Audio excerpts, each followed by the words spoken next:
오늘 읽을 우리 하나님 말씀 에베소서 1장 3절에서부터 7절에 있는 말씀입니다.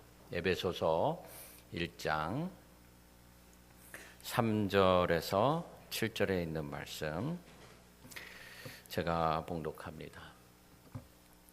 찬송하리로다 하나님 곧 우리 주 예수 그리스도의 아버지께서 그리스도 안에서 하늘에 속한 모든 신령한 복을 우리에게 주시되 곧 창세전에 그리스도 안에서 우리를 택하사 우리로 사랑 안에서 그 앞에 거룩하고 흠이 없게 하시려고 그 기쁘신 뜻대로 우리를 예정하사 예수 그리스도로 말미암아 자기의 아들들이 되게 하셨으니 이는 그가 사랑하시는 자 안에서 우리에게 거저 주시는 바 그의 은혜의 영광을 찬송하게 하려는 것이라. 우리는 그리스도 안에서 그의 은혜의 풍성함을 따라 그의 피로 말미암아 속량 곧 죄사함을 받았느니라. 아멘. 아멘. 자, 우리 오늘 하나님께서 우리를 선택하셨고 저와 여러분들은 바로 선택받은 자녀들이다 하는 제목을 가지고 말씀을 드리려고 합니다.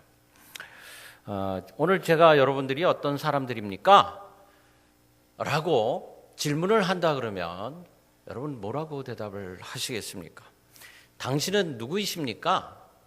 하고 제가 손을 내밀면서 질문을 한다 그러면 제 손을 잡으면서 뭐라고 대답을 하시겠습니까? 가장 먼저 머릿속에 떠오르는 대답 첫 번째, 나는 오경환입니다. 이렇게 이름을 말씀하고 싶은 분이 계실 수 있고요. 두 번째, 나는 누구의 아들입니다. 누구의 딸입니다. 이렇게 말씀을 하고 싶은 분이 계실 수 있고요. 또 어떤 분은 나는 목사입니다. 또는 나는 어떤 비즈니스를 하고 있는 사람입니다. 뭐 이렇게 자기의 직업으로 대답을 하고 싶은 분이 계실 수 있어요. 네 번째, 어떤 분은 나는 누구의 아내입니다. 이렇게 말씀하실 수 있는 분도 있어요. 나는 누구의 남편입니다. 가장 먼저 생각난 대답이 1번, 2번, 3번, 4번 중에 여러분 무엇이에요? 생각해 보셨어요? 생각해 보셨다고 생각을 하고, 자, 1번, 오경환입니다. 라고 대답을 한 사람은 자기의 주관이 뚜렷하고 한편으로 고집이 센 사람입니다. 두 번째, 난 아무개의 딸입니다. 아들입니다. 라고 말한 사람은 마마보이나 마마거릴 수 있는 그런 사람이에요. 또 그러니까 그만큼 부모 의존적인 생각이 마음속에 있을 수 있다. 이런 거예요. 세 번째, 나는 이런 비즈니스를 하고 있습니다. 라고 대답을 하고 싶은 분은요, 성공 위주의 사람이다. 이렇게 볼 수 있습니다. 이 사람은 물질과 경제적인 이런 것들에 대해서 굉장히 민감한 이런 사람일 수가 있어요. 네 번째, 나는 누구의 남편입니다. 나는 누구의 아내입니다. 이렇게 말한 사람 중에 나는 누구의 남편입니다 라고 말한 사람은 공처가 내지는 경처가일 가능성이 많아요. 근데 나는 누구의 아내입니다 라고 말을 하는 사람은요, 박물관에나 가야 볼 수가 있어요. 요즘 그런 사람 거의 없어요. 여자분들이 얼마나 강한데 그렇게 얘기 안 합니다.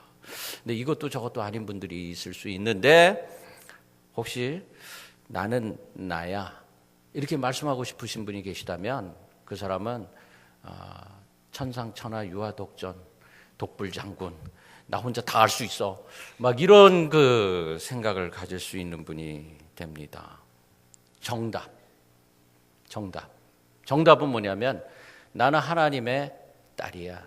나는 하나님의 아들입니다. 이렇게 말하는 거예요. 이게 정답이에요.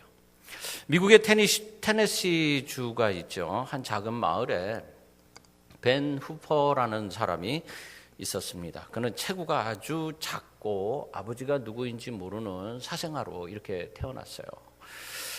마을의 사람들은 자기 자녀가 그 벤 후퍼하고 같이 노는 거를 싫어했어요. 또 친구들도 그 아이를 만나면 놀리고 너는 아버지도 없지 뭐 이렇게 얘기를 합니다. 벤 후퍼가 12살이 되었을 때 마을에 아주 젊은 목사님이 한 분이 부임을 해 오셨습니다. 그런데 소문이 나는데 뭐라고 나냐면 그 목사님이 가시기만 하면 그곳에는 아주 생동력이 있고 말씀도 너무 좋고 사람들에게 소망을 줘, 이런 얘기가 들리는 거예요. 그래서 하루는 이 벤 후퍼가 예배당을 찾아갔습니다. 분위기도 아주 좋고 마을 사람들이 참 좋아하는 거예요. 그래서 예배 시간에 좀 늦게 예배당에 들어가서 맨 뒷자리에 앉아 있다가 축도 시간이 되면은 싹 빠져나가고 이렇게 예배에 참석을 하고는 있었는데, 하루는 너무 깊은 감동 속에서 자리를 뜨지를 못하고 끝까지 있었어요. 그러다 보니까는 목사님이 벌써 축도 끝나고 뒤에 가서 서 계신 거예요. 사람들이 나가면서 손을 붙잡고 인사를 합니다. 이 벤 후퍼도 할 수 없이 그 줄에 서 있다가 나가면서 목사님하고 손을 잡고 인사를 하는데 목사님이 딱 그러시는 겁니다. 네가 누구 아들이더라? 사람들이 갑자기 주변에서 조용해졌어요. 누구 아들인지 모르는데 어떡하나. 그때 목사님이 딱 그럽니다.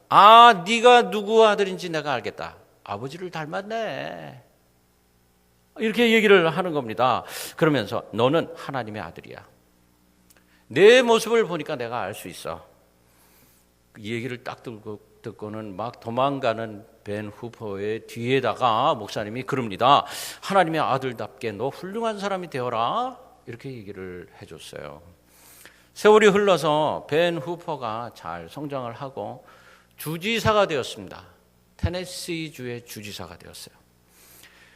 그러면서 이 벤 후퍼가 주지사로 임명이 되면서 한 말이 있습니다. 뭐라 그러냐면 바로 그때 그 목사님을 만나서 내가 하나님의 아들이라는 말을 바로 들었을 그때 테네시주의 주지사가 태어난 날입니다.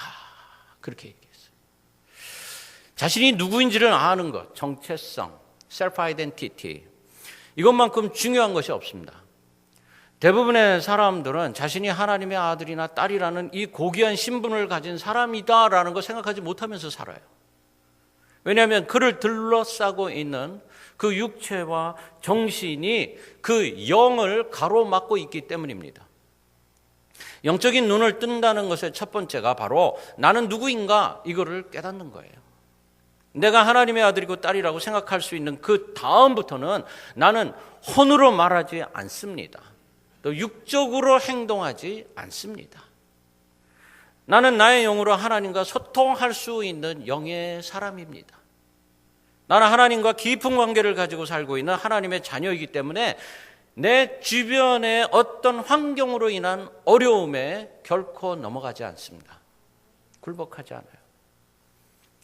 그런 의미에서 이 세상이라는 곳은 우리가 하나님의 자녀라는 사실을 발견할 수 있는 운동장과 같습니다. 여기서 뛰기도 하고 걷기도 하지만 그냥 뛰고 걷는 것이 아니라 보물찾기를 하면서 이렇게 걷고 뜁니다. 그 보물이 여기저기 숨겨져 있습니다. 어떤 보물은 아주 깊은 곳에 숨겨져 있기 때문에 찾기가 어렵지만 어떤 보물은 쉽게 발견이 됩니다. 하나를 찾은 사람은 다른 하나도 어디에 있을 거야 라는 기대감을 가지고 그것을 찾기 위해서 애를 씁니다. 그곳에 가보면 반드시 보물이 있어요. 이걸 발견하고는 너무너무 기뻐합니다. 이것이 바로 믿음의 삶이에요. 처음으로 보물을 찾은 날, 그날이 바로 예수님을 믿기로 시작한 날입니다. 이때 은혜가 비같이 쏟아지기 시작해요. 그래서 내가 하나님 알 수 있도록 쉽게 발견할 수 있는 기회를 하나님은 계속해서 주어 주십니다. 평상의 삶 속에서 예수님을 만나본 사람은 그 예수님 발견한 기쁨이 얼마나 크고 놀라운지를 알게 됩니다. 그래서 다시 찾아보고 다시 열어보고 다시 읽어보고 은혜의 자리를 찾아갑니다. 왜냐하면 예수님을 찾는 것이 하나의 놀이가 아니라 바로 내 인생의 목적이었구나, 이걸 깨닫게 되기 때문이에요. 참다운 생명을 찾는다는 것이 바로 나의 인생의 목적이었었구나. 내가 달려갈 길을 다 가는 바로 그 끝에 있는 것이 바로 이것이구나. 미리 찾아야지 되겠다. 이런 생각을 하게 됩니다. 예수님이 이걸 천국의 보화를 찾는 사람으로 묘사를 합니다. 마태복음 13장 45절에 또 하늘나라는 좋은 진주를 구하는 상인과 같다. 그가 값진 진주 하나를 발견하면 가서 가진 것 다 팔아서 그것을 산다. 이게 예수님이 하신 말씀이죠. 마태복음 13장 44절에는 하늘나라는 밭에 숨겨놓은 보물과 같다. 어떤 사람이 그것을 발견하면 제자리에 숨겨두고 기뻐서 집에 돌아가서 가진 것 다 팔아서 그 밭을 산다. 여러분 그럴 수 있죠, 그죠? 우리도 그럴 것 같아. 천국에 대한 말씀 중에 가진 거 다 팔아서 그 밭을 사거나 그 진주를 산다는 비유가 무슨 뜻이냐면 우리 인생의 최종적인 목적이 천국이 되어야 한다, 이런 뜻이에요. 가진 거 다 팔아서 그거 사야지 되는 거예요. 예를 하나 더 든다면 부자 청년이 예수님께 와서 어떻게 착한 일을 하면 영생을 얻을 수 있겠습니까? 라고 물어봤어요. 뭘 얻을 수 있겠느냐고요? 이 청년의 목적이 뭐였어요? 영생. 어떻게 하면 영생을 얻을 수 있죠? 예수님이 그런 이야기를 하시면서 다니신다는 얘기를 내가 들었는데 예수님 어떻게 하면 그 영생을 얻을 수 있죠? 이렇게 질문을 했어요. 그랬더니 예수님이 뭐라 그러시냐면 일반적인 착한 일을 다 설명을 하십니다. 부모님께 잘해라, 친구들하고 잘해라, 싸우지 말고 사이좋게 지내고 정직해라, 간음하지 마라, 십계명에 있는 이야기들을 다 하십니다. 그랬더니 청년이 그럽니다. 저 그거 다 했는데요. 이렇게 대답을 하는 거예요. 그랬더니 예수님이 이렇게 말씀하십니다. 예수께서 이르시되 내가 온전하고자 할진대 가서 내 소유를 팔아 가난한 자들에게 주라. 그리하면 하늘에서 보화가 내게 있으리라. 그리고 와서 나를 따르라 하시니 그랬어요. 이 얘기를 듣고 이 청년이 어떻게 했죠? 네, 그러겠습니다. 방법은 그것이었군요. 그러면서 예수님 따랐습니까? 아니에요. 아닙니다. 에이, 말도 안 되는 소리 하시네. 성경에 그렇게 기록이 되어 있지는 않지만 뭐라고 기록이 되어 있습니까? 근심하며 가더라 그랬어요. 예수님 나 그거는 못하겠어요. 이렇게 말씀하신 이유가 있습니다. 오늘날 저와 여러분들에게 하시는 그 말씀이에요. 똑같습니다. 선택받은 자는 스스로 내가 선택받은 사람이라는 것을 내가 입으로 시인해야 한다는 뜻이에요. 내가 내 발로 걸어 들어가야지 그것이 내 것이 되는 거예요. 여러분, 세상에 수많은 사람들이 있지만 스스로 내가 예수 그리스도를 구세주로 선택한 사람만이 크리스찬이 되는 거예요. 선택받은 인생이 된다는 거 이렇게 쉽습니다. 그런데 이렇게 어렵습니다. 인생의 목적을 분명히 하라는 것입니다. 그렇게 해야 삶이 달라지기 시작한다는 뜻이에요. 만약 그 청년이 소유를 다 팔아서 가난한 자에게 나눠주고 예수님 따랐다 그러면 어떻게 되었을까요, 여러분? 예수님의 제자 12명이 아니고 13명이었습니다. 우리 이렇게 말할 수 있었을 것이고 우리는 그 13번째 예수님의 제자가 이렇게 훌륭한 일을 했어요 라고 말하면서 복음을 전할 수 있었을 거예요. 이런 일이 벌어지지 않았어요. 이 큰 영광을 그는 거절하고 돌아갔습니다. 여러분, 우리가 이 땅에서 살 날이 무한하고 끝이 없는 것 절대 아니다라는 거 우리 너무나 잘 알고 있습니다. 그런데도 마치 여기에서 무한히 살 것 같이 우리 그렇게 살고 있어요. 그 중에 하나가 뭐냐면 제가 볼 때 쌓아놓는 거 마구 쌓아놔. 제가 신방 가면 절대 안 보려고 하는 장소가 한 군데가 있습니다. 거기가 어디냐면 거라지 차고. 거기는 안 열어봐. 보여주지도 않지만 이민생활 30년 이상 하신 분들 참 많이 가지고 계시더라고. 대부분 거라지에 차 2대 들어가게 되어 있는데 2대 다 들어가는 집 거의 못 봤어. 내가 다 한 대밖에 안 들어가. 쌓아놓다가 놓을 데가 없으니까 전부 거라지에다 갖다 집어넣는 거예요. 그래서 한 대도 쫓겨나는 그런 거라지도 있어. 차가 한 대도 못 들어가. 한 번도 안 쓸 물건이 거기 가득합니다. 언젠가는 쓰겠지 그러면서 쌓아놓는 거예요. 그러다가 여러분, 우리가 하나님 부르셔서 올라가고 나면요, 그 우리 자녀들이 다 치워요. 다 갖다 버려요. 근데 돈 주면서 갖다 버려야 돼요. 미국에 차고 청소해 주는 그런 직업이 있습니다. 거라지 클리너, 이런 직업이 있어요. 실제로 이 사람들이 버릴 것 버리고 킵할 것 킵하도록 정리정돈해 주는 사람들인데, 그 사람들이 오면요, 에스티메이션을 만들어요. 그러면서 커다란 컨테이너 하나 갖다 놓고요, 거의 다 버려. 그 오르게나이저를 하나 딱 갖다 놓고 필요한 물건만 차차차차차 갖다가 정돈해주고 차 2대 들어갈 수 있게 해주는 직업이에요. 장사 잘 됩니다. 필요한 분은 저에게 말씀하세요. 그럼 제가 전화번호 알려드릴게요. 지금부터 버리세요. 우리가 이 땅에서 무한하게 살지 않습니다. 분명히 주님 앞으로 갑니다. 지금부터 정리해야 돼요. 우리가 영원토록 소유해야 하는 것은 하늘나라의 보물이지 이 땅에 있는 그 쓰레기들이 아니라는 거예요.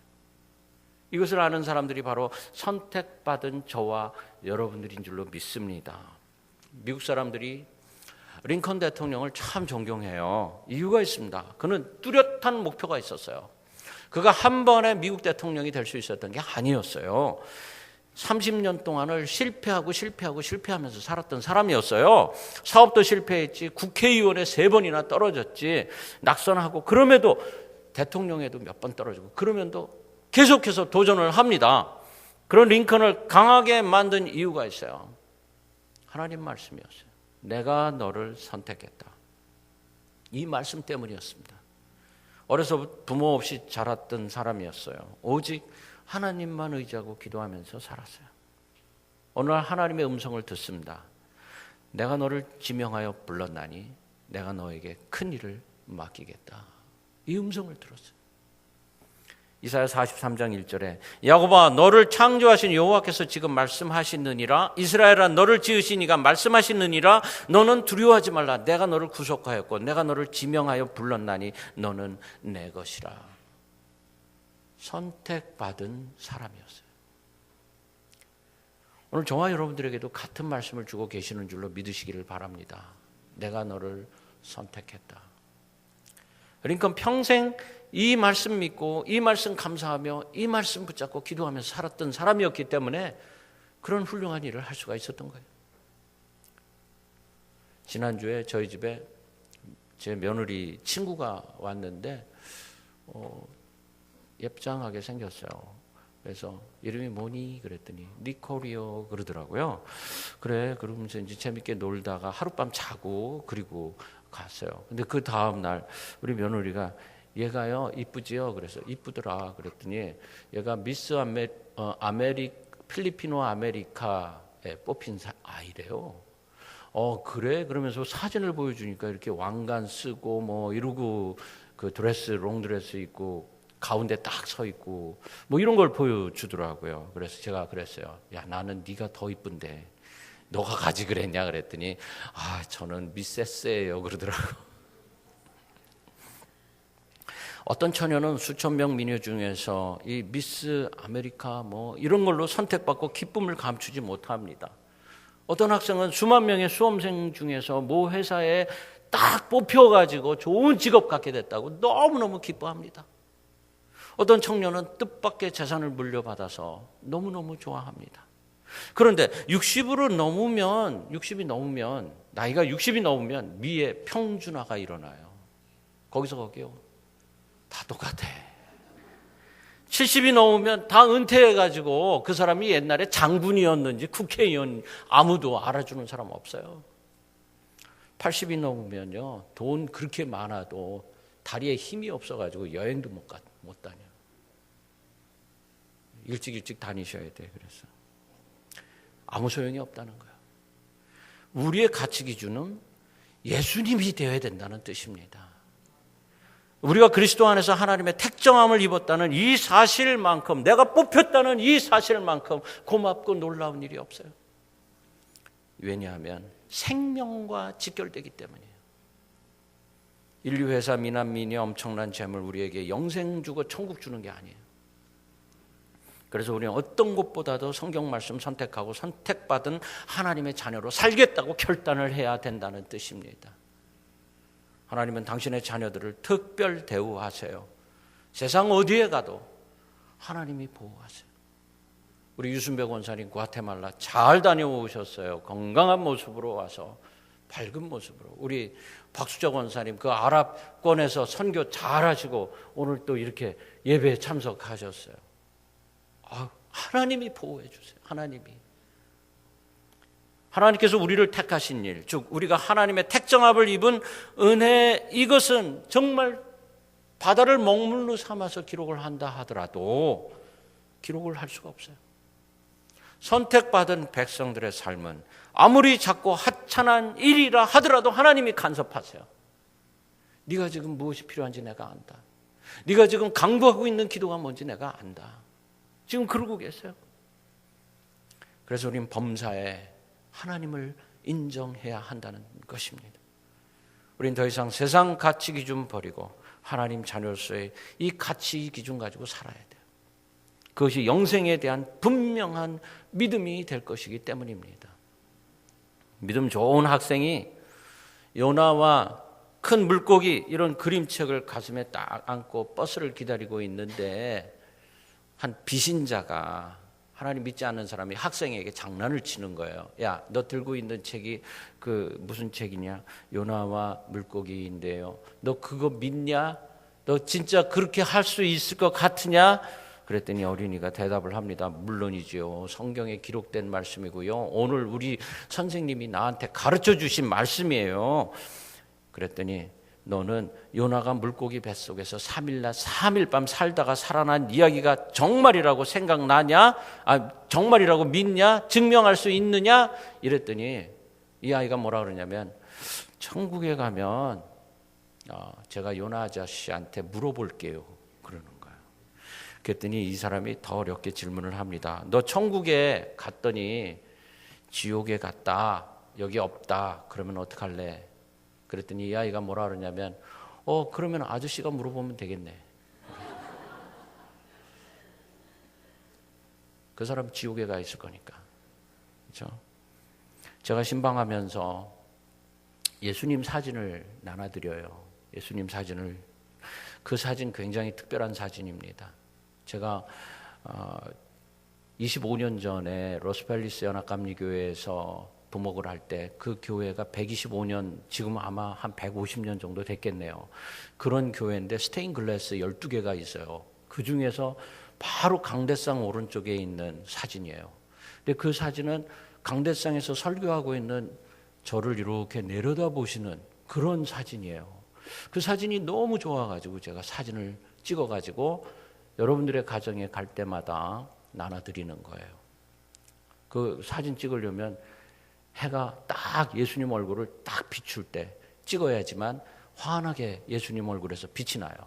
그래서 11시에 정확하게 올라가서 사다리 타고 올라가서 사진 찍은 거예요. 신방을 받으면 주고 안 받으면 안 주고. 여러분, 누군가 이 사진 속에 두 분이 당신의 부모님이 맞습니까? 그러면 우리 뭐라 그러죠? 분명히 나의 부모님 맞습니다. 이렇게 대답을 합니다. 왜 그래요? 내가 그거 믿으니까. 확실하게 아니까. 마찬가지로 저분 예수님 분명히 살아계신 당신 구세주이심을 믿습니까? 믿습니다. 이렇게 대답하라고 나눠드리는 거예요. 그 모습 보면서 우리가 하나님의 선택을 받은 사람인가 아닌가 하는 것 어떻게 압니까? 성경 말씀을 받은 사람은 스스로 그것을 체험하고 확신하고 믿습니다. 아멘. 구원의 은혜를 확신하고 오늘도 믿음 안에서 살고 있는 그런 사람은 이 시간 우리가 여기 앉아서 예배드리는 거 이거 하나님의 섭리 속에 진행되고 있다고 믿습니다. 아멘. 그리고 그런 믿음을 가진 사람들은 반드시 그 크신 하나님의 사랑을 찬양할 수 있습니다. 2차 세계대전 때 홀로코스트라는 지방에 600만 유대인들을 비참하게 독일 군인들이 학살을 했죠. 그리고 난 다음에 군인들이 연합군이 그곳에 갔어요. 그곳에서는 정말 피 맺히는 절규가 있었어요. 그 사람들은 하나님이 어디 계십니까? 하나님이 어디 계십니까? 막 이러면서 몸부림치면서 죽어갔어요. 근데 연합군들이 유대인들이 죽어가던 그 수용소 안에 들어갔더니 벽에 그렇게 쓰여 있었대요. 그 크신 하나님의 사랑. 말로 다 형용 못하네. 하늘을 두루마리 삼고 바다를 먹물 삼아도 하나님의 사랑 다 기록할 수 없겠네. 이렇게 써 있더랍니다. 깜짝 놀랐어요. 야, 죽어가던 사람들이 하나님을 만났네. 그 바로 밑에 뭐라고 써 있느냐 하면은 God is here. 하나님이 여기 계시다. 이렇게 써 있었어요. 더 이상 견딜 수 없는 고통, 지옥과 같은 그 절망, 잔인한 학살, 이 가운데서 이 모든 것을 뛰어넘으면서 그들은 하나님을 만나고 있었습니다. 그들은 스스로 그렇게 생각했어요. 내가 바로 선택받은 사람이다. 어떠한 상황과 형편에 놓이더라도 오직 하나님께서 함께 하심을 믿는 신앙이 바로 선택받은 자들의 신앙입니다. 아멘. 이 신앙이 죽음마저 이기게 해 주십니다. 왜냐하면 그 길이 바로 영생으로 들어가는 길임을 알기 때문입니다. 우리가 오늘 이 선택받은 자가 부르는 찬송을 부르려고 해요.